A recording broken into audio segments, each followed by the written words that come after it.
Hi అందరికీ ఈ వీడియోలో మనము టమోటా బజ్జీని ఎలా చేసుకోవాలో చూద్దాము. ఈ టమోటా బజ్జీని నేను ప్రిపేర్ చేయలేదండి, మా హస్బెండ్ చేశారు. నాకు కొద్దిగా హెల్త్ బాగాలేకపోవడం వలన తను చేశారు. నాకు ఏదైనా హెల్త్ బాగాలేకపోతే తన వంతు హెల్ప్ తను చేస్తాడండి.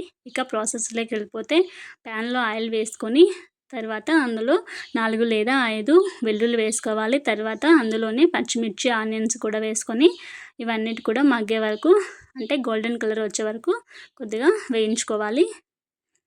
ఇవి వేయించుకున్న తర్వాత అందులో కొద్దిగా పసుపు, ఒక 1/2 టేబుల్ స్పూన్ అలా వేసుకోవాలి. పసుపు వేసుకొని మళ్ళీ కాసేపు వేయించుకోవాలి. తర్వాత ఇందులో సన్నగా తరిగి పెట్టుకున్న టమోటాలను కూడా వేసుకొని వేయించుకోవాలండి. ఈ టమోటాలు బాగా మగ్గిపోవాలి. ఇవి కాసేపు